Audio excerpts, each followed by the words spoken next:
Hello and welcome to Crucible of Words for more Legacy action. Today, for our midweek meta deck slot, we are playing Death Shadow. That's right, Death Shadow not only top 8 at a challenge, but managed to take the whole thing down. And that was in the hands of usea, who is a player whose decks I think we've played on the channel before. So, this deck is built around Death Shadow, which hasn't really seen much Legacy play for a hot minute. This is a 1 mana 13/13, it gets -1/-1 for each point of life you have. So it doesn't get to be a creature until you're at 12 life, so we need to be lowering our own life total. How are we going to do that? We have fetch lands into shock lands. That's a good way to get things started. We have Thoughtseize, which is just one of the best cards in the format, really. We've got ourselves Snuff Out and Dismember, which can lower our own life total. I like Dismember because it can be creature removal that lowers your life total, but then also you can actually just pay a little bit of mana for it. Obviously, you can do that for Snuff Out, but it's easier to manage your life total with a Dismember, in my opinion. And then we've got a couple of Reanimates. Now, in the past, you've seen things like Troll of Khazad-dûm when that was illegal, or Street Wraith as a way that you can cycle and then reanimate, but we don't really have that. But we can reanimate our creatures that die, like the Baleful Strix, or our opponent's things that we take with Thoughtseize or Counterspell. So we've got the shell of good blue cards, so that's Brainstorm, Ponder, Daze, Force of Will. We've got some Wastelands to back that up as well. We've got some of the technology that the blue-black tempo players are playing at the moment, where they're running a couple of Hymns to Tourach, so we've got those as well. We've also got a Dauthi Voidwalker as an alternate threat, alongside a Brazen Borrower as like a nice tech piece that can do all sorts of stuff. We are, of course, running Murktide Regent because it's amazing. And we've got this nice little mid-rangey card in Baleful Strix. This will allow us to try and beat some of the other decks that look a little bit like ours, because we can maybe go bigger with some of our creatures. But then we've also got this creature which can trade with anything and is also going to replace itself. That's quite nice too, and everyone loves this card, right? It's just a really good, fair card. There's also a one-off dress down, which is interesting with how it interacts with Death Shadow. If we play this, Death Shadow loses its ability, so it's just a 13/13. So you can randomly smash people for huge amounts of damage with this, as well as it being a good answer for things like Urza's Saga tokens. Onto the sideboard, there's a bunch of things that you would expect, things like your Null Rods and your Engine Explosives are very popular at the moment. We've got Graveyard Hate in the Macabres. We've got some more counter magic between Consign and Force. Our Bowmasters are in the sideboard, along with some more removal in these Fatal Pushes. We've got Sheoldred's Edict. I guess the slightly unusual thing here is Plague Engineer, which I'm actually a big fan of. I think a lot of people are underestimating how easy some of these decks can go wide right now. The Ocelot Pride mid-rangey style deck, I think, is very strong, and the stats seem to back that up. It's been overperforming pretty much every week, and having a card that can just shut that down is not a bad place to be. I think it was Brian Cook in a recent video said that it's gotten to the point now where nobody's really prepared for Empty the Warren token, so it's quite a good pivot plan for Storm decks. And yeah, people just aren't prepared for little guys, and if you are, you can get a big leg up in those matchups. Okay, that's pretty much the deck. I'm looking forward to this one. It's been a while since I played Death Shadow, and it's a pretty cool deck. I used to play this once upon a time in paper. It looks quite different to how it does now, but I'm sure we can navigate this one well enough. Alright, like and subscribe. I'm trying to hit 10,000 subscribers by the end of the year, so if you can become one of those 10,000, that'd be wonderful. Alright, let's get stuck in. The new year is here, and what better time to clear out your unwanted cards than now? My lovely sponsors 3for1 Trading are buying all Magic cards and collections of any size. They will quickly appraise your collection and give you a fast, non-binding ballpark figure so you know what you're working with right away. They buy collections from anywhere in the world. You can ship them cards, arrange a courier, and they even make in-person visits for large collections to offer full peace of mind. Click the link in the description or visit 3for1.gg/sell-COW to start unloading your unwanted cards today. We are on the play for the first round. We don't really have any one-drop stuff to do. Our list doesn't have access to a Surveil land. We have a one-drop in Dismember. I think this one is okay. But we have got a lot of grind potential here. I will keep this. I think we just lead off on a fetch land. We don't want to sort of give up the ghost with this Watery Grave because they immediately know what we're doing if they see this. We're not really in a position to be getting more Watery Graves right now either. An Ancient Tomb. A Moxed Diamond. So this is probably lands with its one of Ancient Tomb. But Duke of Bolg, that's sort of rounding out that package of things. I do really like the lands deck and wish I had the money to get some Mox Diamonds and Tabernacle. It makes a 20/20 creature, so of course I like it, I guess. Malevolent Rumble. Sure, you can have that one. Yeah, 3 lands and a life from loam. This Hymn to Tourach is very bad against our opponent's deck. Grafdigger's Cage, that shuts down our 2 copies of Reanimate. Do I think we can even win this game at this point? They have Wasteland lock. We know they've got a Wasteland in hand. Yikes. Okay, we have a new game plan. No, that still doesn't work, because if we bounce this out of play, they still just get to do whatever they want, because they've got land in hand. So what we would need to do... I think this game is already over. I don't know how we beat this loam lock. We have 1 basic land in our deck, and it doesn't cast any of our threats apart from Brazen Borrower, and we can't cast the backside of Brazen Borrower underneath the lock. We'd have to draw a Dauthi Voidwalker, I guess, is our only out to this. Okay, we'll play to our only out. We don't want to fetch anything. Yep, they're treasuring life from loam. There's a Ghost Quarter there. Seiju. Nothing that really matters. Like, the Ghost Quarter means they can fully eradicate all of our lands in a few turns. So we just need to hold on to these and crack them at the last minute. Oh, this is a bad spot to be in. But these lands decks absolutely prey on tempo-y style decks and sort of slower decks as well. Anything that's not really super early combo lands usually has a pretty good time into it. I'm going to see this loam again. At least they can only play 1 land a turn. Oh, they're just targeting the Dark Depths, not even targeting the other lands. I wonder why they're not targeting more. It kind of suggests they don't need to target anything more, which is not great for us. But we're already in an absolutely miserable position. Lava Spur Boots. Okay, I see what's happening. He's trying to set up a 1-shot hit with this Murktide, which means we probably want to hold on this Borrower so we can bounce it out of play when the time comes. I think I'm okay to play out this Watery Grave tapped. If our opponent wants to spend time wasting this, I think we just have to let that happen. So Dredged over an Urza's Saga. That's also very hard for us to beat. Let's have a look at our sideboard and do some thinking before we get there. So we're going to want access to the Force of Negation. We're probably going to want access to the Sheoldred's Edict and the Engineered Explosives as well. So there's a few cards we're looking for. Well, they're going for 3 lands this time. Maybe the first time we just do a slight misclick. There's a Seiju. So we've still got a couple of turns. Okay, they have an expiration. I was going to say we have a couple of turns until Murktide comes down, but that's not true anymore. Urza's Saga. Do we beat this one Urza's Saga? We have a Dress Down. They didn't Wasteland us. Death's Shadow. I'm going to get this Baleful Strix in. It's not impossible that we win this game. It's just close to impossible. A Daze. Very poor card against the deck with 1,000,000 lands. So these will be coming right out. Yep, Saga's going to grind up. We've got a cantrip off of this Dress Down. We need it.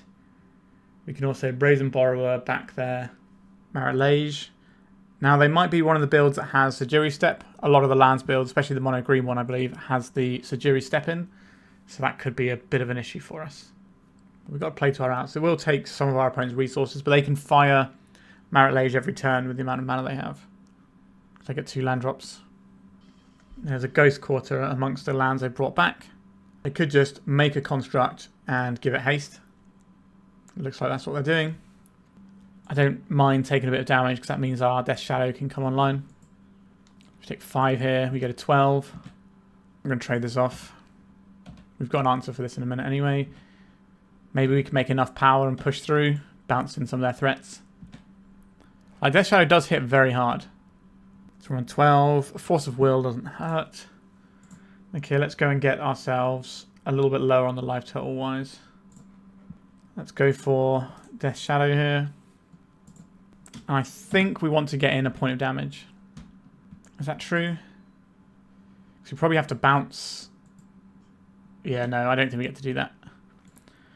I think we are on the Dress Down train to kill both of the constructs, and if our opponent's got a Shadow Spear, that's not going to do very much to keep us in this one. I guess this might be able to do enough.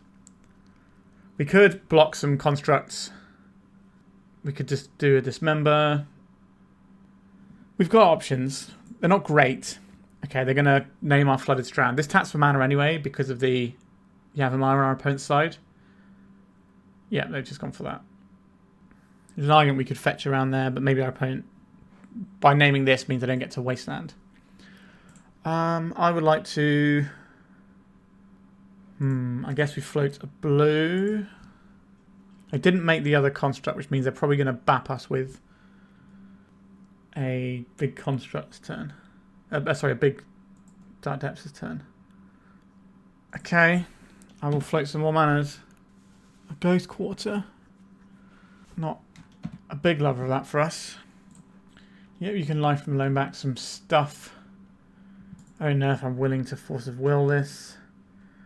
It does buy us... Well, it doesn't really buy us a turn back. They've already played... Have they played 2 lands or 1 land? They've definitely played the Ghost Quarter. Okay, yeah, they have already played 2 lands, so this doesn't really make any difference. Any Thespian stage action you wanna go for their opponent? I could take this one out, reduce our life total a lot. We're not going to be able to get through everything here. We could just be playing this, and then if we play the Brazen Borrower out, that's just a threat. I think that's how we have to try and navigate this one. That is our answer to Merit Lage, but they can't make it this turn unless they have a crop rotation, in which case we're already dead anyway. So now we can kill this. How are we getting this out of play is a problem. I guess we could kill this now, dress down on their turn. This is 13, 14, 15, 16. Okay, I'm down to clown with that. Oh, this is a hard-fought game, but we might be able to get there with dress down. This should be setting off alarm bells in our opponent's head that we're killing their Eldrazi spawn token. Dress down will kill this construct, and then we have 17 damage. We've got a Force of Will if they have anything. So we're not dead to a single crop rotation here. Do I play the Wasteland? Does it make a difference? Probably doesn't hurt to play the Wasteland, does it? If we take out their 1 green source now... Oh, no, they all have loads of green sources, don't they? Alright, we're just going to attack and hope they don't have double crop rotation. We probably could keep track of what's in their hand from all their life and maloning. Alright. Wow. Somehow we strung that one together. That is incredible. Okay. Engine explosives. Force of Negation, Brazen Borrower. Let's move some of these things out a little bit more. I would like this Sheoldred's Edict, so we don't get clapped by the really early Merit Lage that they can smash into us. Faerie Macabre is fine here as well. Snuff Out is only going to kill constructs. It's not really what this game is about. Daze is terrible here. So Dismember being able to flex into killing like a chump blocking spawn or shrinking a Merit Lage can actually be kind of relevant because we can pay the mana for this. Take a big hit but still survive and then crack back. Thoughtseize is not great here, but they are a core part of how our deck functions. I don't think we remove those. Do we want Orcish Bowmasters as just additional threats? Possibly. Hymns of Tourach doesn't seem the best here. Just have more things that turn sideways and hopefully that gets us where we need to be. The Reanimate's not so good here, so we'll just have a Bowmaster instead. There's an argument to have things like Consign to Memory. We can stop 1 or 2 triggers, so the Sejiri step trigger, but I think we're already kind of in the dirt if that's happening. We could also use it to counter Moxes and maybe try and strand our opponent mana-wise.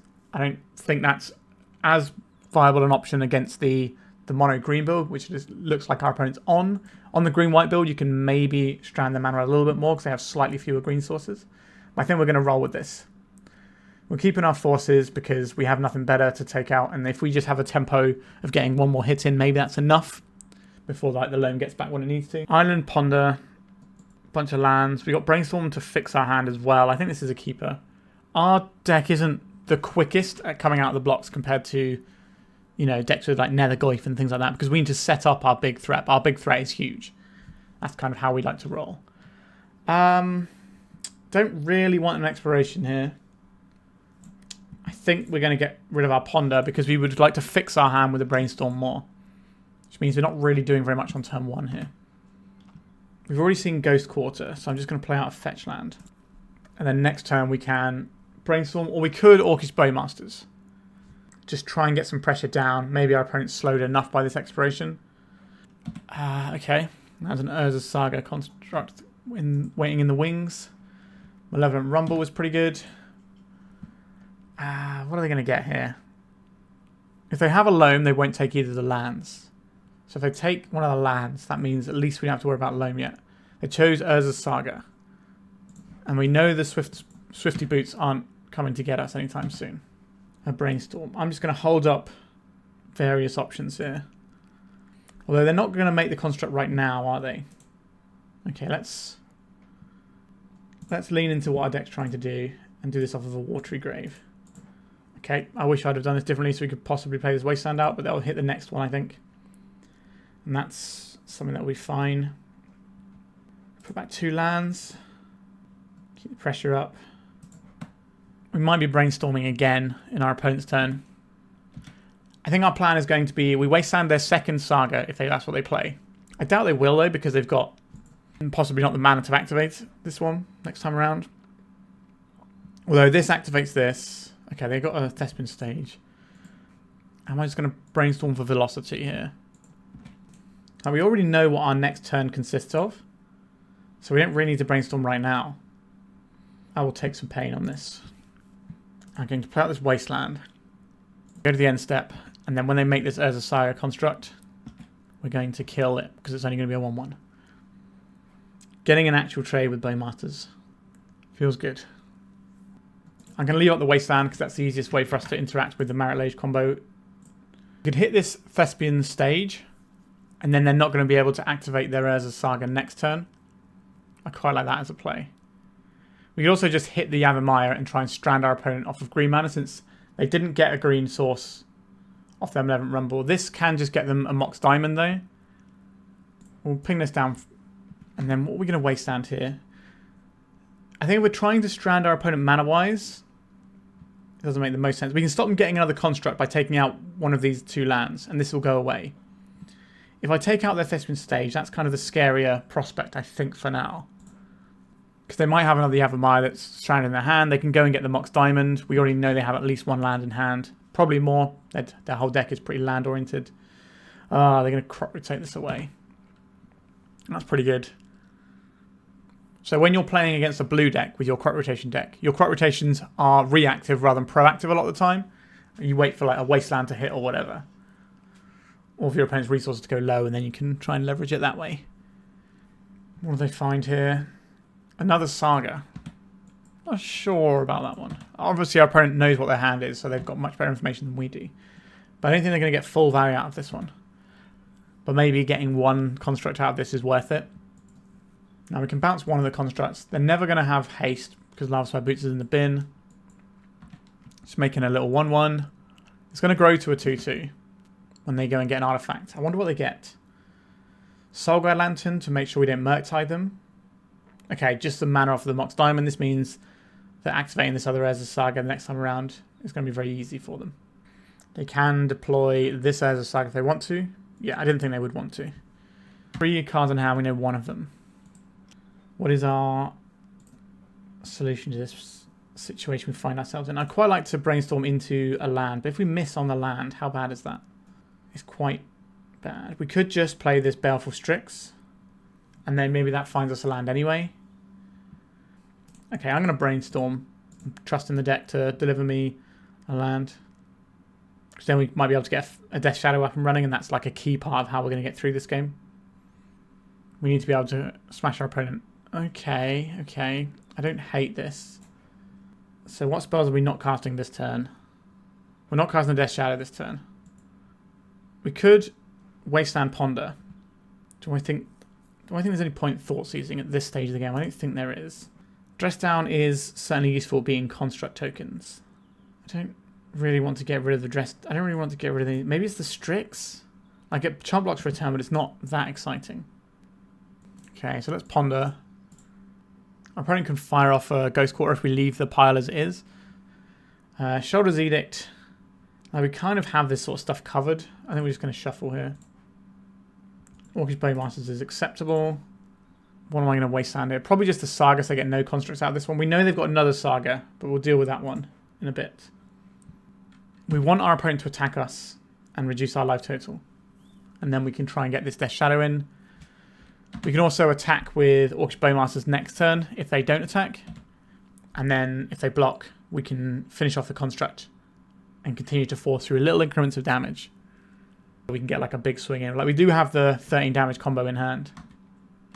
Am I going to double block here? No. I would very much like our opponent to reduce our life total, because that means this is actually a castable card. Yeah, okay. There's always the danger of later on, if they leave this back to block, that we dress down our way through it. And there's a saga, that's something we knew about. So we're going to let them make a couple of constructs and then just shed them all that way. I don't think we could have kept up with the onslaught if they were making a construct this turn, next turn, and the turn after. That's just too many, because we have to take some hits along the way. Okay, Life from the Loam. Now the game has changed, and it's not great for us. They're still restricted to 1 land drop a turn. We're drawing blind off the top here.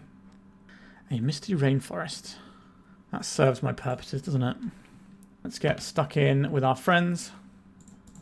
Play this before damage so that we can force through an extra point of damage here. Grow our army. And ping this one down. Crack this. We should have another Watery Grave. We get a 3/3 here. So we have 16 damage again with this dress down. Because this will still just be what it is. It's a 0/0 with +1/+1 counters on it. So we might be in a bounce their blocker, get an attack in, and then dress down our way through their whole board the turn after. Not enjoying seeing this happen to us. Okay. I will go and get this Underground Sea. Because if we go and get the basics there, then the Ghost Quarter can actually take us off of a land. Whereas this way we keep the same amount of mana. We basically have two mana plays we want to make over the next 2 turns, I think. Honestly, a Dismember would be a pretty good draw here. Gets us in for a much bigger hit, and we don't even need the dress down play, but it's just there for us if we need it. Another Saga, sure. Our little Haymaker is going to be able to push us through that. Engineered Explosives is pretty funny. I don't think we want to be doing that though, because that will lose our Orc Army token. This is an attack. They can make a 2/2 here. So they can trade off this or they can gobble up this. But we can just bounce this out of the way as we had planned to do. Alternatively, we can play this Borrower and have some evasive damage. Alright, they're just going to take it. We don't actually have to do anything. Do I want to play this Engineering Explosives for 0? If we're going to play it for 0 now, we can play it for 0 next turn as a surprise. I don't really want to play it on any other number, I don't think. We might want to play it on 1, but that seems very unlikely with their Shadow. I think we just hold up the most amount of options we have. We can just put Brazen Borrower into play and try to get over the finish line. What flavour of creature, or sorry, what flavour of tutor are they getting out of this? There's no Pithing Needle and there's no Lava Spur Boots available. So Lava Spur Boots is probably the scariest option they have. They clearly want this construct for something. They didn't want to just try and eat the Orcish Bowmasters. Unless they were really worried about a Dismember. Beside you. We have another Underground Sea. So we can still continue to make the plays we're making. We do know that there is a Wasteland coming this turn, potentially. But we've got Borrower into Dress Down. I don't think they can double Wasteland, and Ghost Quarter will leave us with enough mana to cast a Dress Down. Okay. They're making a guy. So they got 2 3/3s. They're about to be 4/4s. What do they have here? If they've got Shadow Spear. Okay, it's just an expedition map. I say just an expedition map. But this could be for... How bad is Tabernacle? Tabernacle is fine. It's Tabernacle plus something else that we worry about. So if they haven't played a land, obviously, so they can crack this for a land, but then they won't have the free mana left over to Ghost Quarter. So I think we're still okay. Maze of Ith could be annoying. Okay, Exploration. Because they tapped mana for this, it means they're still in the same position where they can't Ghost Quarter us and get the Tabernacle. I think it's Maze of Ith that they get here, which means we need to find a... Okay, they've played the Ottawara out. This means they don't get to play whatever they're grabbing now. I think we might be in here. End of turn Borrower, Dress down, crash your lethal. So they can't play this turn. Or they can play this turn. How did I miss that? I thought they played... Oh, okay. They did play that, I guess. But we still have lethal here, so it's still fine. In the end step, let's get your friend and mine. Dress down. Sweep away their guys. We pay for our guys. The game ends. I've got the GGs in chat. Alright, we took down a difficult matchup, I would say. Yeah, interesting. We needed basically a one-off dress down both games to win, which kind of shows you how it goes. But sometimes you draw them, sometimes we are going to be spending our cantrips looking specifically for them. But there we go. On to round number 2. How do I feel about this opening hand? The island isn't the most useful thing. We don't have a Surveil land, so we've kind of just got nothing going on here, really. We can't even cast at him. This seems like a mulligan to me. Well, can ride the lightning a little bit with this one, couldn't we? I guess we keep and try not to get wastelanded. I think I'm going to put back the Snuff Out. I think between Thoughtseize and Force of Will we have a lot of things covered. And I will be getting a Watery Grave here. Start the damages coming quick. We're going to see a hand with like 2 wastelands in, aren't we? 2 wastelands. I did exactly call it. If I take the Brainstorm... Oh, they're just going to wasteland us, aren't they? Okay, if I take the Barragoyf, they're probably still just going to wasteland us anyway. So I guess we take the Brainstorm here. I am in danger. Draw a Ponder, please, opponent. If that was a Ponder, then I would 100% take the Barragoyf because they would rather Ponder, I would imagine. Here is a very ugly-looking wasteland that's going to ruin our day. Well, that's a problem. This hand did require us to draw another land at some point. But now we need to draw 2 lands and we're probably just dead.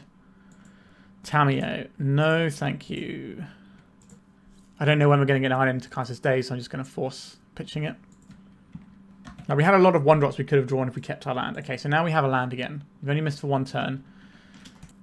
We can crack this. Get a Watery Grave. Pay some life.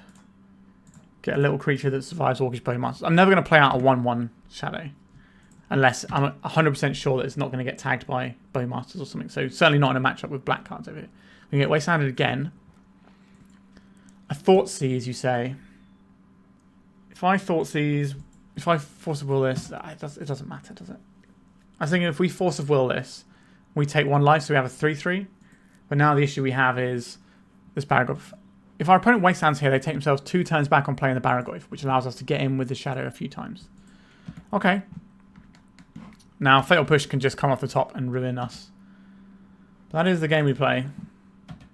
So play this land out. If we find a black source, we can cantrip into the Baleful Strix, which can sort of keep the Barragoyf at bay, but attacking into the Barragoyf becomes slightly more challenging. A Tamiyo, sure, I hate that. I would like to draw a fetch land, please. Underground Sea, with Fatal Push in, just a Ponder. Okay. Come on, deck. Give me a fetch land. And we can crack in for enough that this can get through a Tamiyo. We can also deploy this, so attacking with Tamiyo doesn't make sense unless they have a Brainstorm or they're willing to just trade it for a single clue. Come on, deck. Fetch land. Not a fetch land. I wonder if they block here. They are taking the block. Okay, we tried to bluff and they called it. Bloodstained Mire. Here comes the Barragoyf. Certainly one of my least favourite cards in the format. It's just a little bit too much of everything on it, in my opinion. Okay, so Tamiyo's starting to do its thing. These are like the defining cards of the Grixis, sorry, the Dimir colours right now. And arguably two of the defining cards of the format as a whole. And we're not playing either of them. So that's certainly something. It's interesting that our basic land of choice in our deck is an island. Like, this casts our cantrips. But all of our threats... I guess we have a Murktide, but we're not casting that. Anyway, but we have like a lot of black intensive stuff, especially on early drops. Right, we're going to take some damage. This will grow our Death Shadow. This means we can hit our opponent back if we want to. For 6, and then they hit us down to 3. And then we hit them for 10. And then we're not really winning that exchange. But this can now block a Barragoyf. Oh, come on, deck. Okay. I think we have to try and trade off our Death Shadow. As sad as that is. So they're going to crack one of these clues. At any moment they can find a whole bunch of things. Okay, I'm very glad we didn't attack because they could have just chumped this. Or they could have just taken it even and then killed us. Fatal Push wins them the game. Wasteland. Haha. We outplayed this Wasteland beautifully by not having any lands. Some real sweet tech there. Just a Tamiyo. The cowardice. The sheer cowardice of it all. We might be able to get in a spot if we can draw a land where we can drop a Baleful Strix. Right, they're flipping the Tamiyo now. That's obviously not a situation I particularly like being in. Our opponent kind of feels like they're just playing a version of our deck where all their cards are just individually better.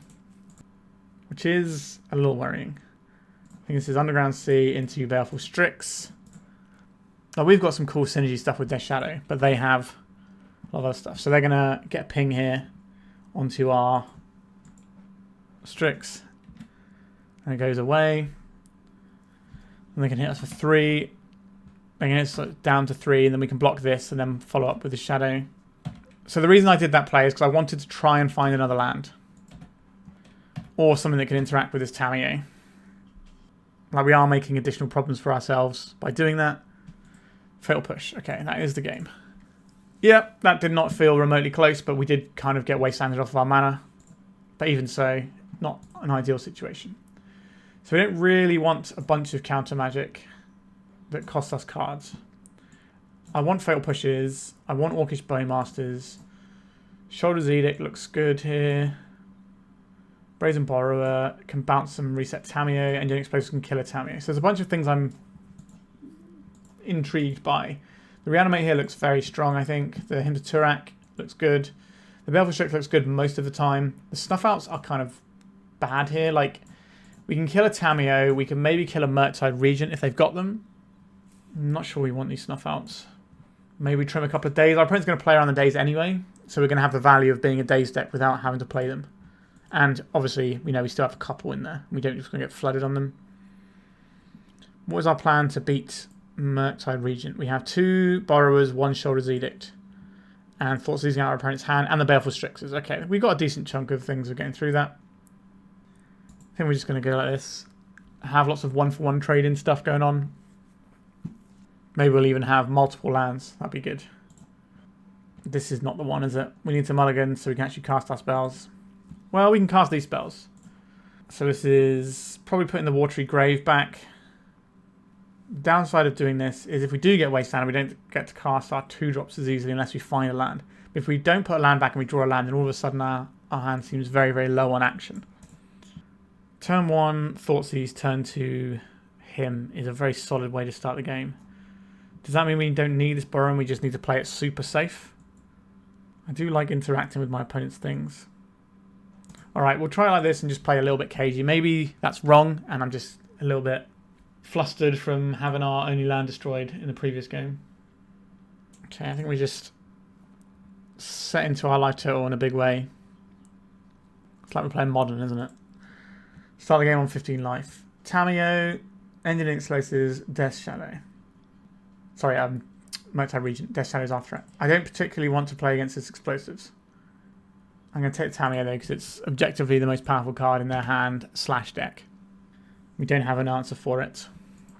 They might just play out an Engineering Explosives on 1 here. So it can't be Thoughtseized away. Okay, they drew another Tamiyo. Well, we might just lose this one to the Tamiyo. I'm going to save the fetch land here because I'd like to have access to shuffling. So we're going to strip some cards away. Our opponent's getting extra cards every turn. Now, they don't necessarily get them into hand until they need them later, but I took a land and a Murktide. We can put a Shadow with Power and Toughness into play next turn. So we know the only card in their hand, and it's an Engineering Explosives. I imagine our opponent's just on the drawing extra cards train, because that's a pretty good place to be. Cracking the clue now. This is to play around Orcish Bowmasters. A Brainstorm. Yes, sign me up for Brainstorm, please. I don't think this dress down is doing what I need it to right now. Reanimate. I can get a version of Tamiyo if I want. But I don't want to play 2 1-drops into this Explosives. I'm definitely going to put back a land. I think I'm going to put back this dress down and maybe try and leverage this Daze. We need to crack this before we play our Death Shadow. That's a very important part of this equation. Pay some life. Get a massive guy in. If they play and pop the explosives, it kills Tamiyo regardless of which side it's on. So they're going to have to pay a steep cost. But this is already going to give them some free cards anyway. So we say Ponder instead. Brainstorm. Nope, it is the explosives. So they can pop this for 1 after they bank a clue. Alright, so they're not popping this now. So we do get to get in for some damages. I guess I don't need to do anything until our shadow gets really big. Brainstorm, I will certainly cast that, especially since there's no Bowmaster available for our opponents. Ah, Bowmaster of our very own. That seems good, doesn't it? I'm probably just going to be casting a bunch of Bowmasters. I think we'll put this one back. We're not casting the Bowmasters this turn, so I think we can put the second Bowmaster's turn. So we put the second one on top. And then we can attack. 3 damages in. Like, we are winning the damage race, because Tamiyo doesn't deal damage.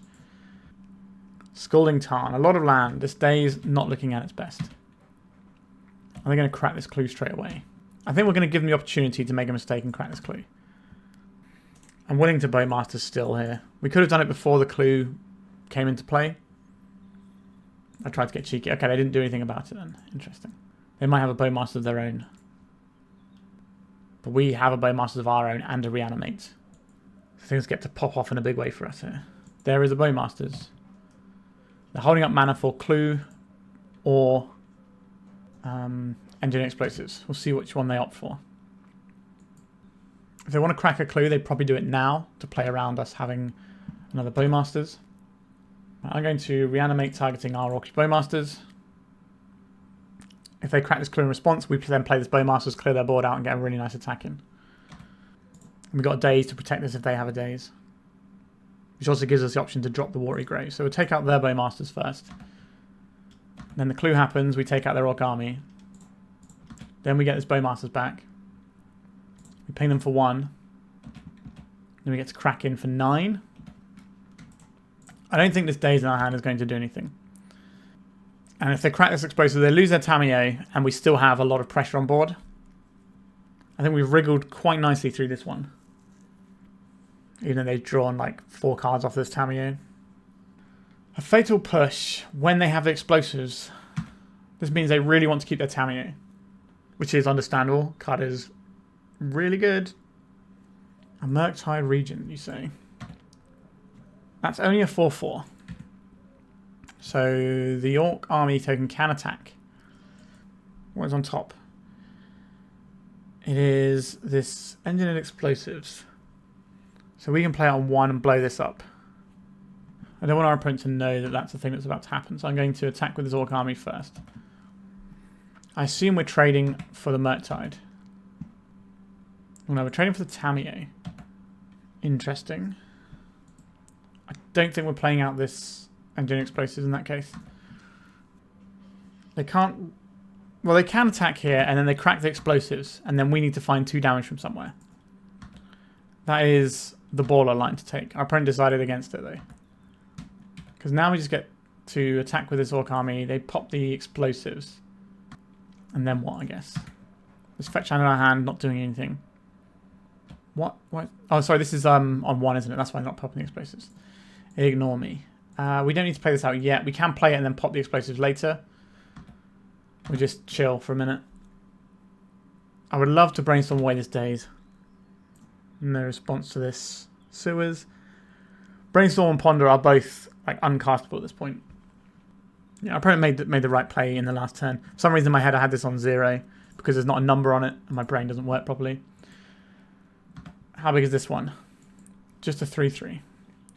We can force through 1 damage here, but that doesn't feel good. Oh! Oh, the old Death Shadow, you say? So we cast this for 0.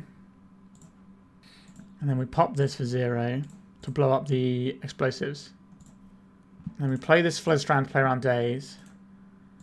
And then we reanimate back our Shadow. Now we're pod racing. Here we go. This game has been really good, to be fair. There's been back and forth both ways. And like every time one of us has made a play, it's felt like, oh, we could win this game. This is proper magic. Oh, Barragoyf, why do you exist? Alright, so they're getting for 3 here. That makes our Death Shadow even larger. We have Fatal Push of our own. We have a Fetch Land we haven't cracked, so there is a possibility. A Ponder, that's a good way of trying to find it. We can Daze a Bowmaster if that's our last card in hand. Dauthi Voidwalker, I don't think these help us out. This is an any order in shuffle, isn't it? A Wasteland, that doesn't do anything here. We attack, we force the block, we force the trade here, I think. No, because if they attack with it, we block with a Bowmaster. They gain 4, they die to Death Shadow. And then we still have another turn of trying to draw a removal spell. This Fetch Land is off, so we need this Wasteland for Revolt. Okay. If they just play another Barragoyf, we're just dead. Yeah, this card is so good in fair matchups. Pretty much the be-all and end-all. If they've got Bowmasters, we die. Okay, we have a 12/12 creature. Build your own Phyrexian Dreadnought. Doesn't have trample, though. Thoughtseize. Let's go out on our own terms. Let's crack this Fetch Land. Okay. I think our opponent's deck is just a better version of blue-black tempo than what we're doing. So it's not a surprise they sort of beat us out. This card is such a problem. And they did have a fly that we couldn't answer that easily. Now, we could have kept in Snuff Outs and not had as many Dazes, specifically from Murktide Regent. So it's not just, oh, we got a little bit unlucky there. We could have boarded slightly differently. This Daze looked really bad. There was a couple of turns where it looked great, but we never got to leverage it. And there was like turns there where like, okay, we can play around Bowmasters. We don't care about Bowmasters because we got the Daze. But it ended up not being able to convert into anything. Whereas if this was a Snuff Out and we'd have just taken out this Murktide Regent, then we could have made this trade and carried on chipping in and we might have been able to win this game. So that's just something to think about. On to round number 3. We're on the play for round number 3. Island Ponder Keep seems like a good place to be.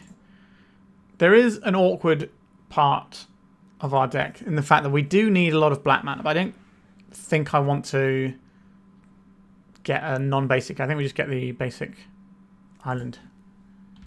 Yeah, I think it is just a basic island.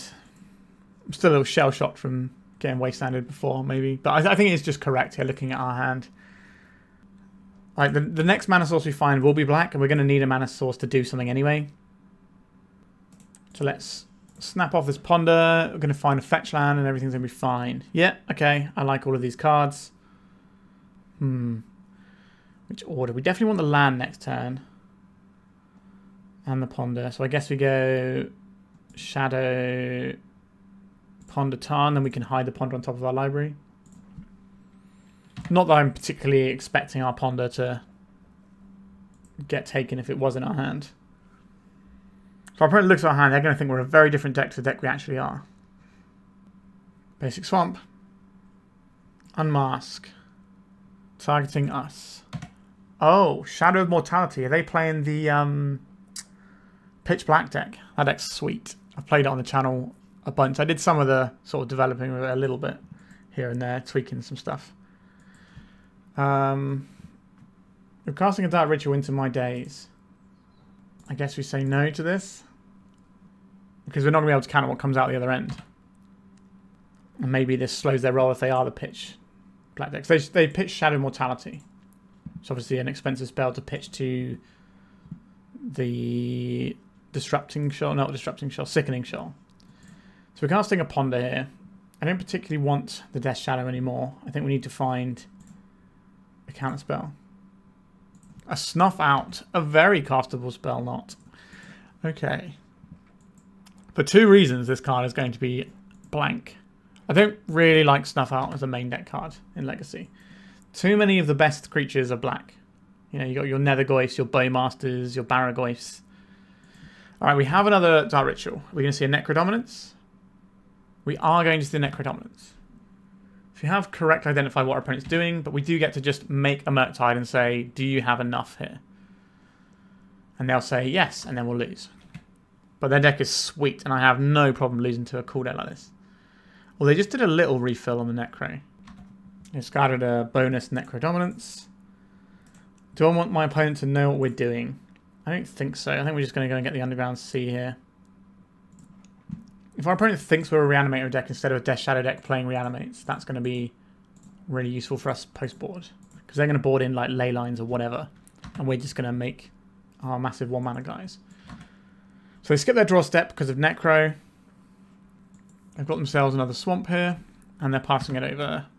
So at end step, how deep are they going to drink from this well of cards? It's quite likely they find an answer to our Murktide here, but they also could just find a bunch of damage to send to our Dome. Okay, they just had another little Necro.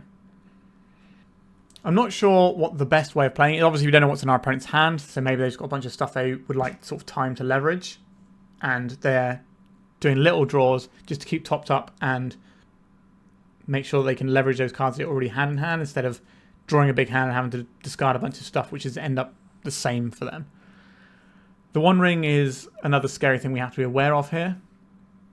We do have Orcish Bowmasters, which is pretty good against the old Necro. It doesn't work against the all-in Necro combo where they're just trying to storm you out that turn because they just play everything instant speed. But against this, where they have to draw these cards and then leverage the cards, that's going to be pretty good for us. So we can already start looking at our sideboard and thinking about what we're doing. More counter magic seems like a good place to be. Consign can consign a Necro Dominance trigger. That can buy us some time. Borrower to bounce it. Made them have to get enough mana to get it going again. Orcish Bowmasters obviously very good here.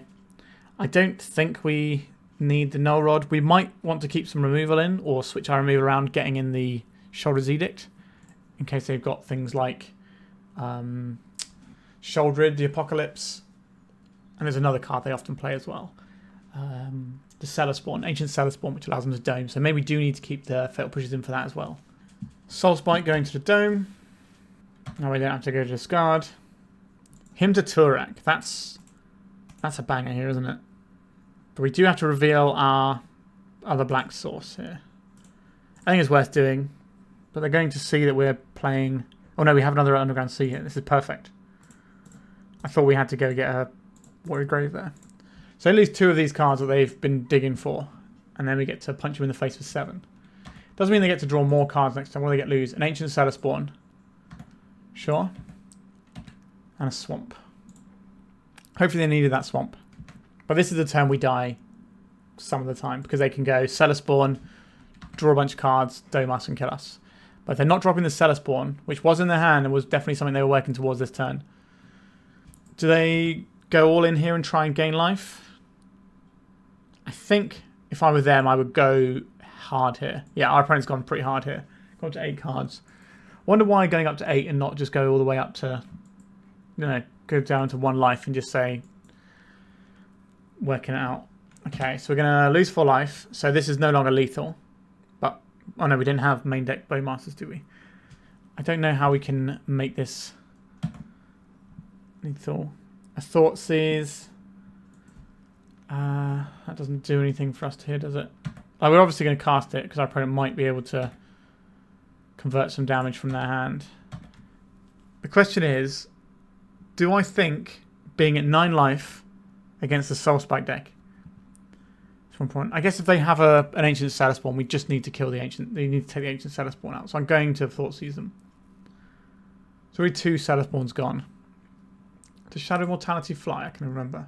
No, it just looks like it flies because it's this big shadowy thing. Sickening Shoal. Okay, we're losing our little friend. So we're going to have to find another win condition. I don't really want to reanimate the Murktide Regent here. Do I? Going to 2 is a mistake here. Let's Thoughtseize them, hope we can run them out of action. The One Ring Ancient Cellar Spawn. I think we have to take the Cellar Spawn. So this turn they're going to cast the One Ring. We don't have a threat in play anyway, so that's not a big deal on the blanking damage front. But drawing extra cards front is going to be good for them. Guess we probably want Null Rod for this matchup because they basically have 2 engines that make their deck tick. I think we definitely get better post-board, which is not really a surprise against a combo deck. How many cards would you like to do? This makes you lose life, right? Yeah, you pay amount of life. So the One Ring only prevents damage. Force of Will. Well, nice of you to show up. A little bit late, though. We got nothing going on here.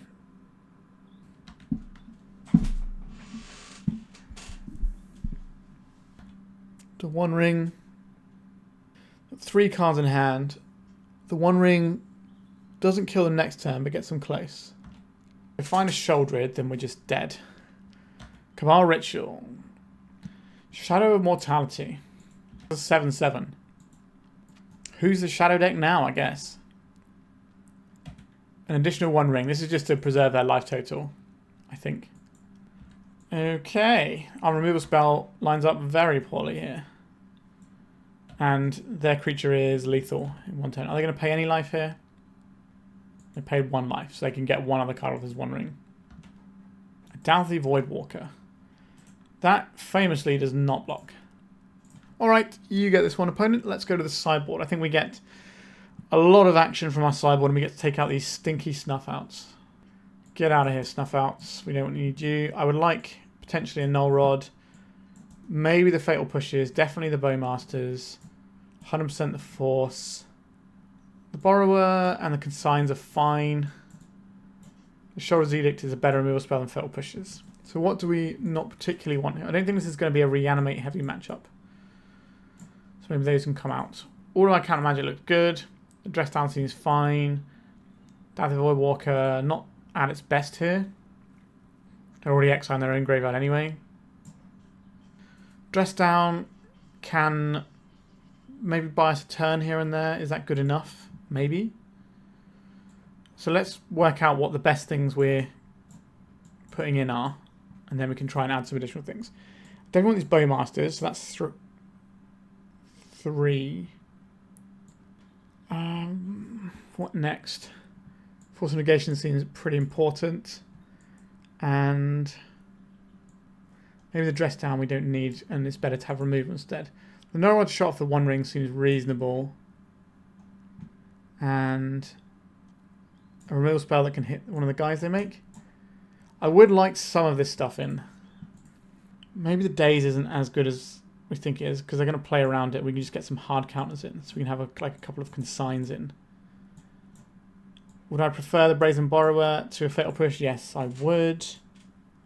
The Baleful Strix is kind of not doing a lot here, actually, is it? Let's have another Borrower instead of that. We take one of these out and have another Daze.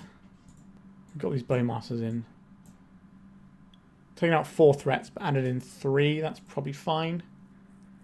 Is this enough removal? Dismember plus 2 Borrowers. Sheoldred's Edict. I think it probably is. Like, we can Force of Will the threat. So if we can stop their engine, then they're not going to have many cards for us to actually have to answer. That's how we're trying to play this one. Okay. Counter spells, I like. I guess we keep this one. We can Brainstorm to protect our hand. They're not a Wasteland deck, so we can play off on the Underground Sea to make, like, if we Brainstorm into him. So we Brainstorm in our opponent's turn to hide stuff from our hand and then get the him. That's something we can do. Although they might just take the him. But at least that's a line that they're going to have to play around. So we just play this Underground Sea and pass. To our Ritual. Okay, we're going to try and counter the payoff here. Because we can work through a piece of hand disruption. Well, I'd like to Brainstorm first and just get more information about what we're doing. I think so. Okay, so we get a Daze that we can play instead. That seems fine. I could have brought out some Wastelands, actually, couldn't we, thinking about it? Alright, let's Daze this. Drawing the island. What are we pitching for this attempt? I assume they're going to try and combo again here. So this time we don't get to Daze it. We're going to have to get rid of a real card here. Ancient Cellar Spawn. I don't think I can allow that to happen. And I'm going to keep the Baleful Strix because it's going to help us dig through the top of our deck, which is bad. If we give our opponent enough time, they'll win the game. Yeah, we definitely should have brought out some Wastelands. They're useful for getting Delirium. Sorry, not Delirium. Revolt. Okay, so we have a Ponder next turn. There's a Swamp. We're going to see another Necro. We are going to see another Necro. It's good. We did not manage to stop our opponent doing their thing. If we brought out the Wasteland, it would have been for like a Fatal Push or something, which probably might have been difficult to actually convert into this Cellar Spawn. Because we don't just get to kill it for free, we need to actually give ourselves Revolt. Okay, they've gone up to 8 cards. Quite a modest little Necrodominancing. But they just really need to find like a Cellar Spawn. They're killing our 1/1. Alright, that's our life total being preserved somewhat at least. Let's ponder. Dismember, Force of Will, Underground Sea. None of this actually helps because we don't have a blue card, so we have to go any order and shuffle. A Daze. That is a real card. This Wasteland is basically just going to be there for putting back with a Brainstorm. Yeah, I think we hold this hand as it is. Like, we can play out the Wasteland so we can have a Daze that we can hardcast. But what are we using that colourless mana for? Very little. It could just be a card in our hand that makes our hand way better when we cast a Brainstorm. By not playing out a land, it suggests that we have a lot of action going on. Unfortunately, we don't. The Unmasked is going to hit us and take the Daze. I think that's the only card they care about. And now we're going to see an Ancient Celestborn. So we should die this turn. I really like this Pitch Black deck. It's pretty cool. I like that it has redundancy because you've got Necro and the One Ring. So you've got these 8 payoff cards that sort of just make everything work. That's what I tend to look for in building synergy decks, is having 8 redundant cards. Yep, so they've gone to 1 life here. So they're going to dome us with a bunch of stuff. So you carry on, opponent. I'll have 6 and let you spam off some stuff that's going to kill me. Soul Spike. This deals us 4 damage plus another 7. So that's 11 damage off of 1 card. Not bad. So now we're on 8. Another Soul Spike kills us. They can do a Sickening Shoal, pitching Shadow of Mortality. 15. The trigger from the Celestborn happens before the removal does, so we just die here. GG's, opponent. If you're going to beat me, at least beat me with something sweet like that. Okay, let's go to round number 4. Our opponent's name is Grandfather Taxes, and they have a Yorion Sky Nomad that has been revealed. I think we can probably make a guess about what sort of deck our opponent is playing over there. What does this hand do? We can take apart a few little pieces. It seems reasonable. If they're playing Overlord or the Belmet, we might just be able to reanimate their Overlord on turn 2. That'd be pretty sick. Alright, Watery Grave. Let's pay some life. I'm going to keep this fetch land because we have Brainstorm in hand, so I'd rather have the ability to move around cards. Thalia, Ether Vial, Spirit of the Labyrinth. I guess we take the Spirit. They've just got a bunch of Wastelands. If we take this Ether Vial, they can't cast any of their spells. Okay, we'll try and cheese them a little bit. So we're going to get Wastelanded, and then we're going to get Wastelanded, and then we're going to get Ghost Quartered. Don't particularly like how this is panning out for us. That Ghost Quarter is going to be annoying. Guess we just sit and hold for a minute. Okay, let's get an Underground Sea and Brainstorm. Force of Will, Snuff Out, these things are okay. Murktide Regent. I guess one of them is okay as a blue card to pitch, but we probably don't need this Reanimate. I'll probably spin off this Murktide for now. Place land out. Are you going to Wasteland me, or do you need your mana to cast your spell? They can Ghost Quarter their own Wasteland to get the mana they need. It's not an ideal use of resources, but it's a thing they're allowed to do. So I want that additional Murktide on top as a blue card to pitch to Force, or am I just going to Brainstorm here? I think I'm just going to end the turn Brainstorm, giving myself the possibility. So if I get this Watery Grave going, this gives us the possibility of dropping a really big Murktide. Well, not really big, but a big enough Murktide next turn. Let's Brainstorm. Don't want this Reanimate. And I'll put this him on top and we can draw it. You Wastelanding us yet? No. Okay, I'm just going to slam down our threat straight away. Back up with Force of Will. There's some classic play patterns right there. This is what? 6? It's a 4-turn clock. Which is okay, but they have no white mana unless they Ghost Quarter themselves. We can remove their threats relatively easily with this Snuff Out, or we can stop them coming into play in the first place. We can soften up their hand a bunch. Okay, they would like to pitch 2 cards, would they? I would say no to that one. I think I'm going to get rid of the Borrower. I like the Ponder here. What do they pitch? A White Orchid Phantom. So we still have potent information. Our opponent still doesn't have mana sources. We have a Reanimate for when they ever do get a creature. Let's just get that hand nice and soft over there. The 2 cards we knew about. Okay. If we ever get a creature, we just Reanimate their Solitude. It's going to be good. Now, if they can flicker the Solitude, they'll come back under their control.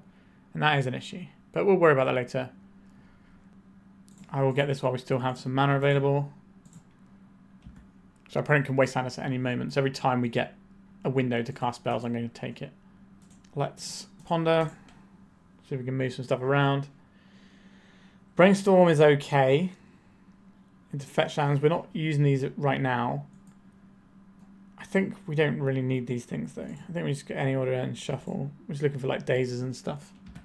Puts our opponent to 8. If we had a Mystic Sanctuary in our deck, we could win next turn because we could make a card leave our graveyard and pump the Murktide. A Solitude. You got it. We're going to lose our Murktide Regent, you say. Understood. We still get to bash for tiny bits of damage. They've also made our Death Shadows much worse as draws for us. Let's go to attacks. Are we reanimating any of these things? Thalia is a weird one because it hurts us. I could get Solitude back right now, but I can just use these as removal spells, and that seems really good though. Now we've got the power at the moment. Found a land yet? Incredible scenes over there. What are you doing? Have you got something really sweet for me to Thoughtseize? They also told us they're a mono-coloured version of the deck in chat.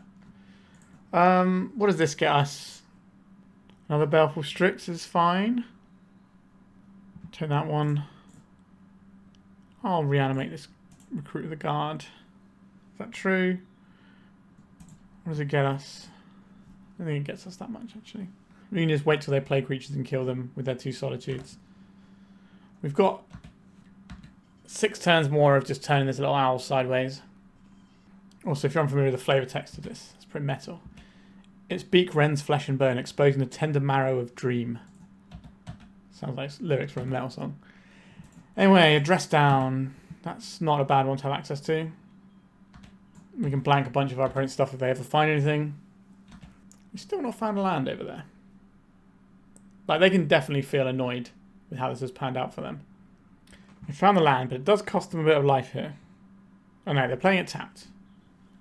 Alright, we're just going to continue to attack in.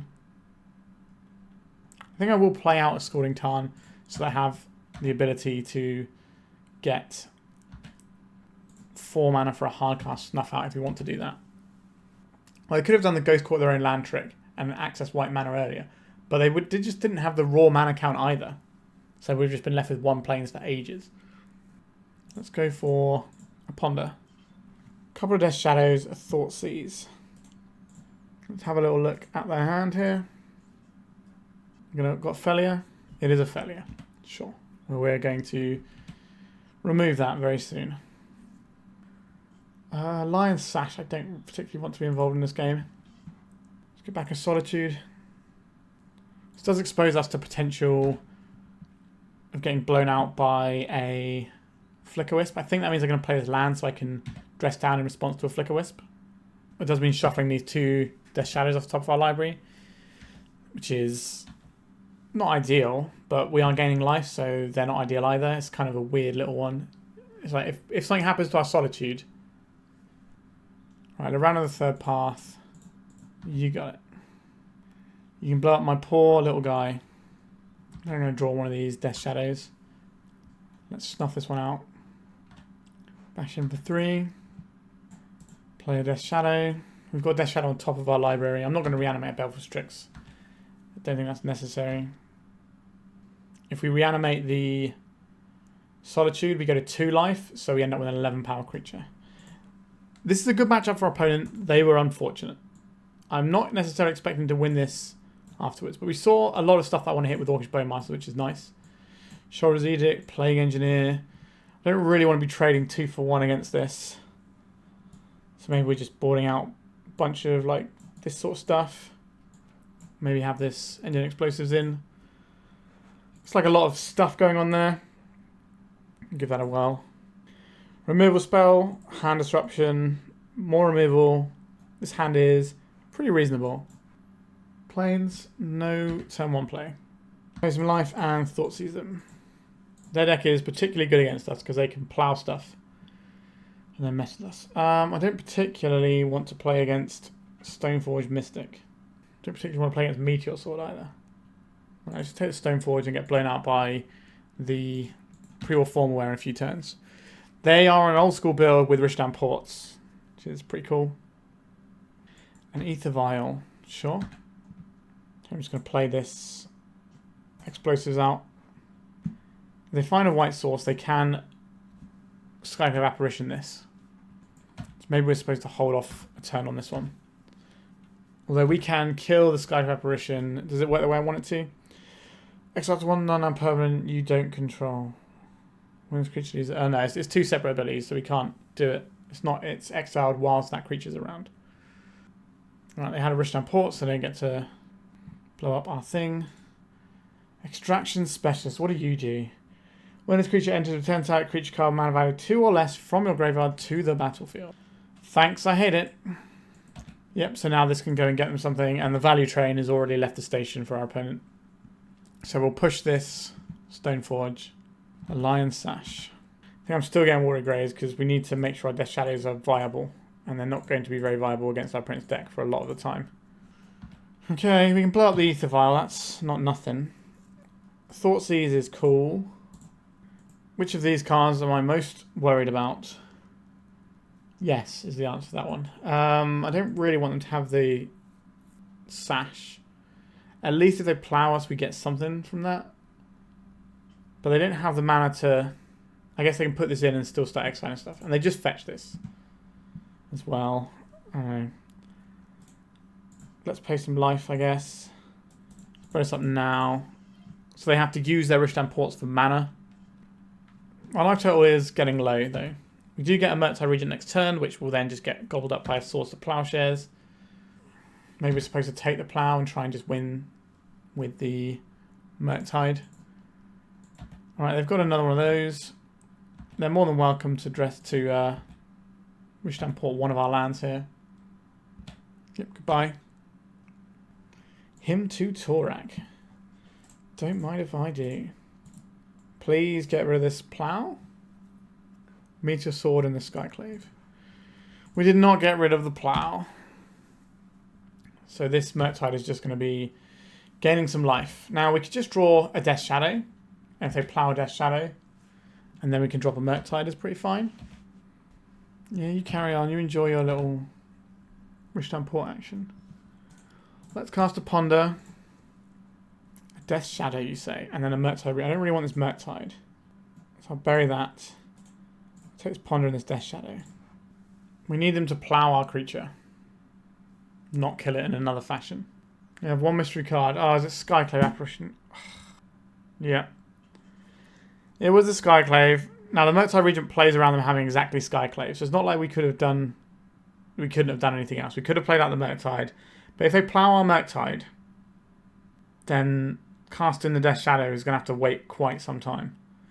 So this was the better line against everything apart from a naturally drawn Skyclave. Okay, here we go again. Do I want Dazes on the play? No, not really. I think I want Consigns. Maybe we don't need Dauthi Voidwalker. It clocks a little bit. Let's just have this. Maybe we want to board out a Death Shadow, actually, because they're not great here. We're going to Threat Light, maybe. Do you think we want the Consigns? Probably should have had them in game 2 as well. Okay, Brazen Borrower can bounce some scary stuff. Orcish Bowmasters can kill a bunch of their little things. We have him to Tourach in our deck, so I'm just going to start off on this Ponder. This also gives us the ability to break up the pile with a fetch land. Okay, we're going to keep all of these. It's an Ether Vial. You got it. Let's have a little bit of Thoughtseize action. Battle of Bywater. Okay. Containment Priest is kind of awkward for some of the things we're trying to do. But this is the scarier of all the things I have. So the top card of our library is now a Death Shadow. Don't think we're about that life just yet. Let's go and get ourselves a Watery Grave, and then we will cast this Ponder. Death Shadow again. I like the other cards quite a bit here, though. Keep tabs on what they have over here. I like Brainstorming. Death Shadow eventually we're going to do something with. Dress Down can blank some stuff and enable other shenanigans. Sure, I'll keep these. Our Wasteland's not going to be great against flagstones. Battle of Bywater, in case you're unfamiliar, it destroys creatures with power 3 or greater. And then you get a food for each creature that died. So it's like a one-sided Wrath for their deck. It's obviously pretty good. I think I'm going to play this out for raw mana. Oh, we have a Brainstorm though. We know the top card of our library is a Death Shadow. Let's Brainstorm. Try and put back this Wasteland. Well. I guess we're not putting back the Wasteland, we're just putting back 2 shadows. And then we can play this, and that gives us the ability to interact with some of the things they have. They could play a Failure, they could play this Containment Priest. They decide to do nothing because they know the longer this game goes, the more chance they have of winning, so just make sure the game goes long enough to leverage every card in their hand. They have the inevitability. A Ghost Quarter. 3 mana. Recruiter. Oh no, they're just putting Yorion into hand. A very slow and steady approach. We're just going to reset this vial. This is a tempo play. Here comes the priest, most likely. 1, 2, 3, 4, 5. I'm going to wasteland their Ghost Quarter here as well. Try and keep them off of this battle for Bywater. And also, if they want to plow us and... Sorry, path us and Ghost Quarter us, they end up getting one of those being a much better trade because we only have 1 basic to fetch. Sure, we're getting a path which also shuffles our library. Not a terrible exchange for us. Not attacking. Shadowy Backstreet. They told us they were mono-coloured earlier, so I don't believe they're running any black cards like Orcish Bowmasters. We're certainly seeing a few more like fringy type stuff as well. Engineering Explosives. Is that what I'm about? I don't think it is. I'm just going to play this Brazen Borrower and start getting in at our opponent's life total. We also have the option of dressing down, doing some cool stuff for a turn. Like if they don't play this Recruiter, then we can play the Borrower.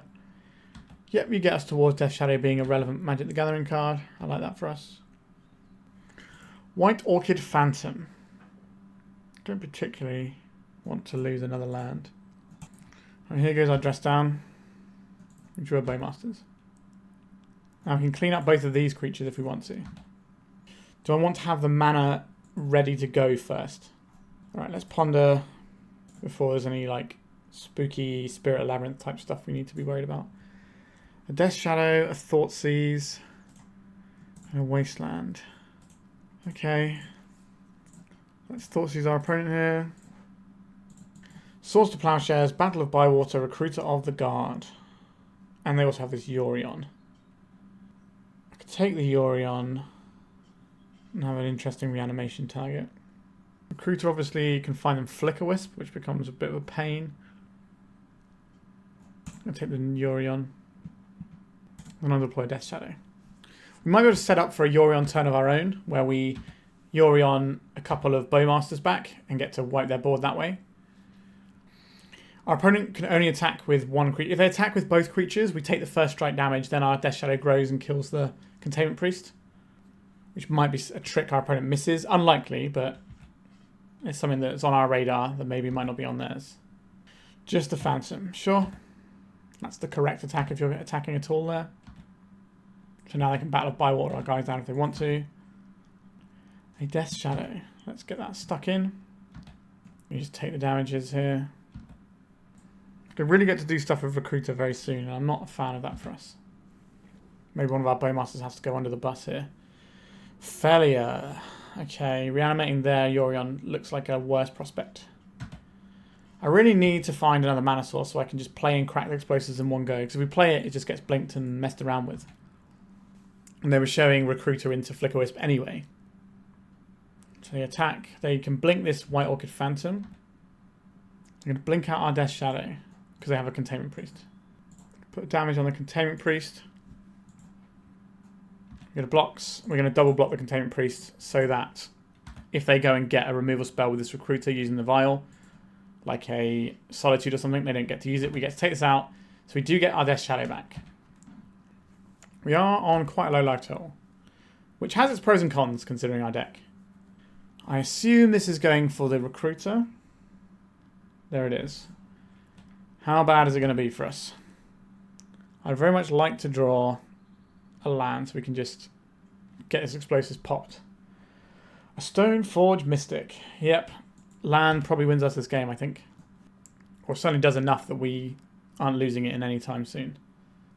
I'm just going to go and get the Meteor Sword, because that plus failure is not cool.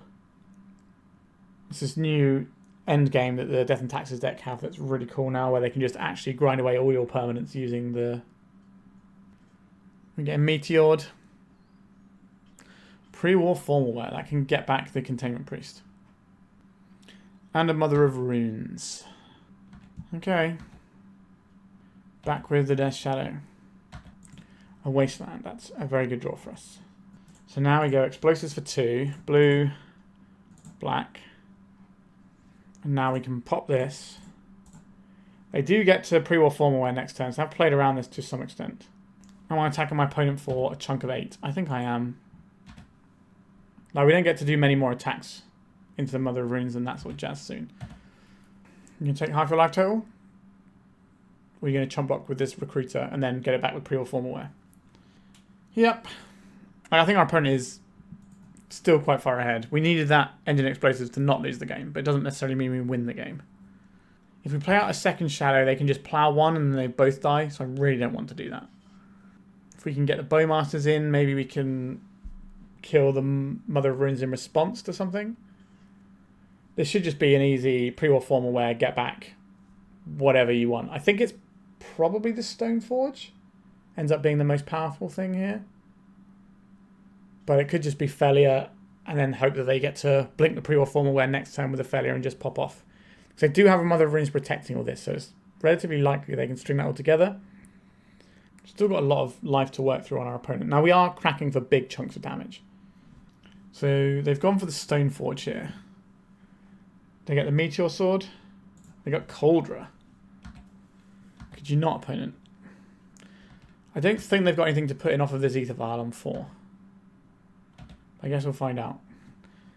What does that do? Very little. Do any of these help us out right now? Not really. Okay, I guess we're attacking. It's just time to plow this one. I'm just going to take 8. I'm just going to take 8. Does reanimating anything here make a difference? We could reanimate the Orcish Bowmasters to ping this. Then in response they tap it and then we ping it again. I don't like it much, but it's what we're doing, I think. Ping the Mother of Runes. Because this means they can't just get through with the Cauldra that easily. In theory. This comes in for 5. So we can triple block. Or we can play out this Death Shadow. If they cast... They have 1/2 mana. They can put in the Cauldra. They would need another land to get the Battle of Bywater off this turn. Which would kill us. If we play this other Death Shadow. So they could plow, kill both of our Death Shadows. But that gives us enough life to not die to the Cauldra. But is that winning the game? If they put in the Cauldra, attack with... They can't attack with this, can they? So just attack with the Cauldra. We triple block. Then we get in with the Death Shadow. They probably have to plow it. Yeah, I think we just pass the turn here. Because plowing any of our guys is the same as letting us block with it. It just saves us 1 life. So we're going to go to 1 this turn. If they put the Cauldra in. If they have a land and they can equip the Cauldra with the pre-war Formalware, then we die. So we could have done this turn differently and held up the Wasteland. They're just going to attack in with this Stoneforge. They are. Okay, I'll block with our 1/1. Cauldra doesn't really care about how big our shadow is, because this has first strike. And then when it deals damage, it exiles it. So this can soak up damage. But we need something a bit more than just soaking up damage. How are we going to get this extra damage through? Another Borrower would be great. A Fatal Push. Well, we can Fatal Push this Stoneforge Mystic. We have problems. Because if we attack, they just put this in, block, this dies. We get nothing out of it. If we do nothing, our opponent puts this in at end of turn. They untap, they can Swords to Plow. Well, they could Battle of Bywater and then this attacks for lethal. So that doesn't work. I think we actually have to play this Death Shadow, as horrible as that is. I think we play out this land so that we have the ability to Fatal Push and Brazen Borrower. Yep, this is a really bad situation. So we're playing the Shadow so that they have to source the Plowshares this turn. Although if they battle a Bywater, we still die, right? But maybe they just take this source to Plowshares. We're trying to make it really tempting to take the Plow. Like, battle of Bywater just kills us still, right? Am I killing this now? I don't think it matters if we kill it now or not. They're less likely to move the equipment if we don't kill it. Which is another one of the several lines our opponent has to win in the game. Battle of Bywater. We are stone cold dead to that. Alright. This matchup was always going to be in our opponent's favour. We got very lucky to win game 1. There was definitely like a little bit of back and forth in both the games we lost, but our opponent just has such strong inevitability. Alright, we are unfortunately 1-3. So going into the final round looking for the 2-3 pity points. Yeah, this hand is fine. We've got some interaction with lands, with creatures, and Brainstorm can maybe find us something else once we know what we're doing. I would quite like to get to my next turn. So I'm going to play this one out. We're not going to get Wasteland if we play this, and we get to Brainstorm and then Misty Rainforest. And we play out the Misty Rainforest and want to Brainstorm to protect our hand from a Thoughtseize. That doesn't really work. Once Upon a Time. So we're on Cradle Control, possibly. I think our opponent used to play a lot of Elves, so that sort of seems like a deck in their wheelhouse. Yep, White of the Reliquary. Thanks, Snuff Out. Glad you could help. Green Sun Zenith, X equals 1. You got it. I would like to Wasteland your little friend. And then I'm going to Ponder. Force of Will, Murktide. All these things look pretty good to me. I'm going to put them this way so that we have the Force of Will for this turn if we need it. And next turn we can Thoughtseize and Dismember, assuming this White of the Reliquary is what's being played. There is the white we knew about. Do you want the Murktide underneath all this is the question. If you want the Murktide, we can't Thoughtseize here. So if we Dismember this, we're going to have 2 in graveyard. This is going to be so 4 in total. So we just need one more thing. So if we Force of Will in this next turn cycle. We could Brainstorm this turn. And then Dismember this. And then Thoughtseize. I think that makes the most sense. No, we can't do all of those actually. We can Dismember this and then hold up Source to Plash. Force of Will. Why am I getting my card names mixed up? So I don't think we need another Baleful Strix. Here's a blue card that pitches though. Maybe the Snuff Out isn't where we want to be. Maybe it is the Strix that goes. Could be the Thoughtseize actually. Don't hate that actually. If we get rid of this Thoughtseize. And then we just Dismember this creature. We've got Force of Will if we need it. Otherwise next time we can just play a big Murktide backed up by Force of Will. And then play some Baleful Strixes. So it's going to be very hard for them to get in with little bits of damages. I don't know if they're a natural order build. So I am keeping an eye out for this Force of Will as a natural order stopper. Green, Scythe Cat Cub. We don't have any removal spells. This creature can get pretty out of hand. But we do have a Baleful Strix and can soak up some damage if we need to do that. I think this is fine for now. So they play the land to play around a Daze. So quite important. They're placing a lot of importance on this Scythe Cat Cub.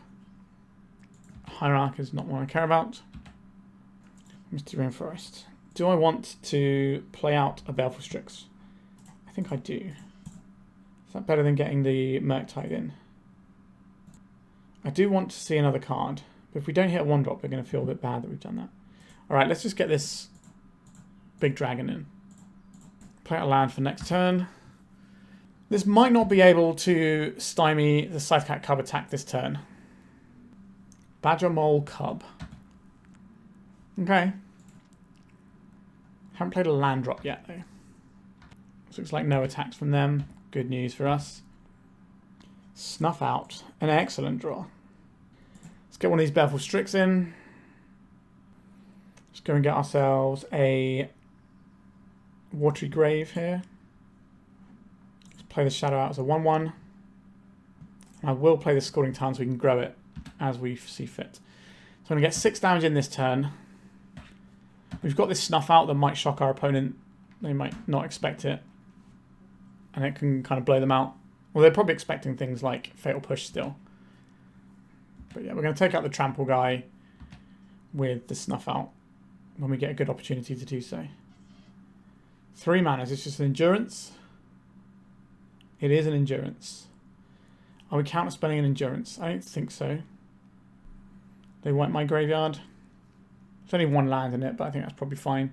Like, we don't want to draw that anyway, so putting it back in the mix is worthwhile for our opponent here. I'm just holding this Force in case there is a natural order. You Thoughtseizing me. You are Thoughtseizing me. Alright, let's get rid of this Scythecat Cub. If I... Yeah, I guess we just have to let them do this. If they do have natural order, they do just win here, though. We didn't have a... We could have, like, snuffed out the Badgermore Cub, but they just float the mana response, so it doesn't actually make a difference here. Okay, just another Badgermore Cub. That is fine. That pales in comparison to what we're doing, I think. Are you attacking here? You get any bits in? Probably not. Opponent's Wasteland. This gives us hardcast Force of Will. I think I'm happy just to send in with his Murktide over the course of 2 turns. Sure, if you want to chump block, that's fine. Take material off the board. We're not worried about a natural order. They also know that we have this Force of Will. Alright, they're scooping it up. Yeah, a bit of a hard-fought one, but we did get there in the end. I would like some removal spells. I would like some more removal spells. I would like some more removal spells. How about these other removal spells? What do I not want? Daze is useless against them for the most part. Force of Will is something we need if they're playing the natural order lists. We can just like kill their creatures to the point where it doesn't matter. So I think we get rid of at least a Force of Will. The Thoughtseizes are pretty medium here, but they are a core part of how our deck functions. But they're probably going to try and lower our life total for us, which is awfully kind of them. Snuff Out definitely has enough targets to be good. The Dress Down can also be an answer for their natural order. Let's get rid of another one of these and maybe a couple of Thoughtseizes. Do I think the Reanimate is going to be good? Yes, I do. Let's try it like this. Actually, the Brazen Borrower is probably worse than the Thoughtseize, but it does have flying. This hand is going to need a little bit more source, I think. But the Wasteland is definitely going to be a spell in this particular one. I think we keep this one. Let's see what they lead off on, and we can work out if we can get in and tap land or not. Probably want to keep our life total not under pressure from ourselves if we can avoid it. Quirion Ranger. Okay. Kind of interested in hitting this Lair of the Hydra though. Snuff Out. Right, let's just attack this Lair of the Hydra for now. A Dryad Arbor. Let's get a Fatal Push off on this Ranger. And then I'm going to snuff out this Dryad Arbor and just try and deny our opponent all mana source. I don't think they would play that Dryad Arbor if they had other lands to play. What do I know? Okay, let's go to our turn. We've got...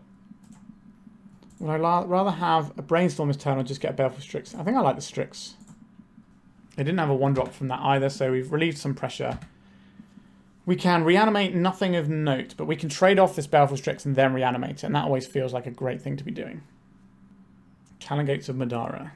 Sure, this will phase back in our turn anyway. Is this going to be the Cub? Sure.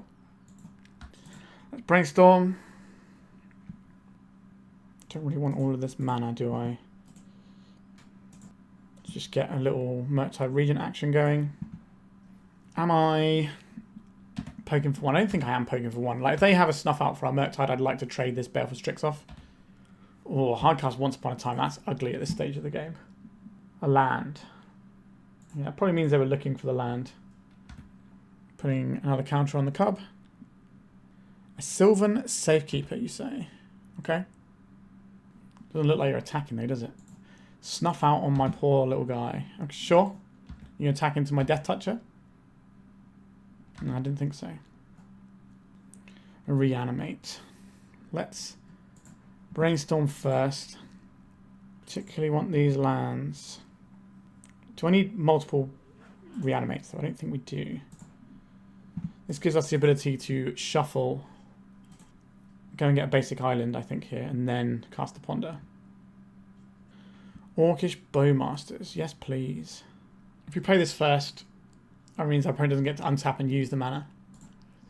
Ping the Safekeeper. Is this worth saving to you? When we have a Death Touch guy, maybe not. Okay, they decided it is. So we don't get a body from our Bowmasters, but we do get to reduce their land count. Nurturing Peatland, which is like a Green Sun Zenith. X equals 2. Brazen Borrower? No, white. Okay. Let's get Bowmasters in again. Trying to take out the Safekeeper. Time to let it go. It is not time to let it go. Take 2 life to try and dismember a creature right now. Okay. Stripped away a bunch of their lands. Hopefully this Baleful Strix can get in the way of something and then come back and fight again. Problem is, this White of the Reliquary might be able to get them Paducah Bog, but it will cause them to sacrifice a creature. This is a problem for us, because this is going to now get double counters. Birds of Paradise. Haven't done the maths here, but I don't think it's good for us. Just get them Sajiri Step. Talon Gates. They're going to phase out our Death Touch guy. Sure, so this is 6 trample. If they put another 4 counters on it. Sorry, no, so it's 10 trample. If they crack this, it goes up to 11 trample and we die. And we're also dead to this. Yeah, we're super dead. Okay, that did not work out as well as I would have hoped. Maybe we needed to be a little bit more on it with some of the removal aspects of things. Thoughtseize is on the play. That certainly seemed better. I think this is still fine as a setup goes. Well, we can just mash up our opponent's hand fiercely here. And I'm down to do that. And then whatever's left over, we can try and remove. And then at some point, we're going to draw a threat.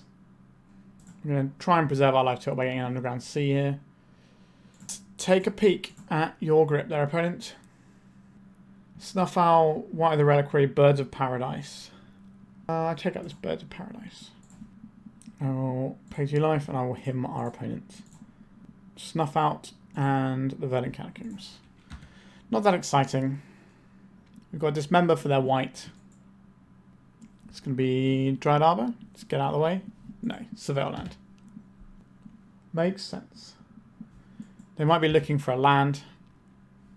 If I was playing this in paper, I'd keep my eyes keenly peeled on where they took the hand and put it into the hand. If it was just the land, they played it straight away, sort of thing. Here's the white. Yep. This was coming. It's better to leverage our stuff like Dismember when they don't have anything to go. So we know they can just Abrupt Decay this. Let's just go for black and blue. So our opponent's got kind of a blank in hand and then a couple of mystery cards. There's a land. Wasteland is not my friend. Another one of those. Right.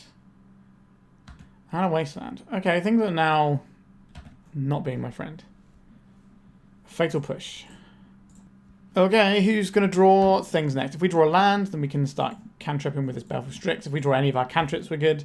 The top of our deck should be better than our opponent's because we have all the grease for the wheels in the blue cantrip suite. 13 life. I guess we're going to Thoughtseize our opponent. Got Abrupt Decay and what? Another Abrupt Decay. I guess I'll take Abrupt Decay. We can cast the Death Shadow.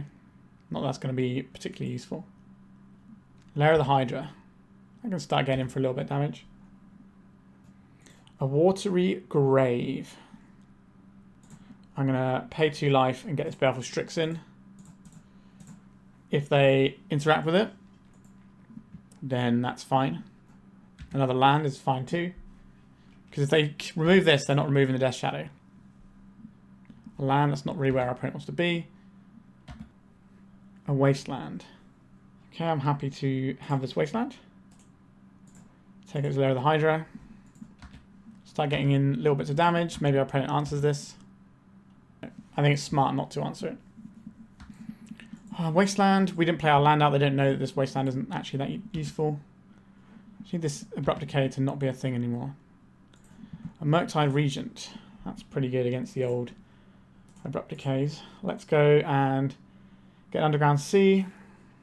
1, 2, 3, 4, 5. So we're making the maximum size guy.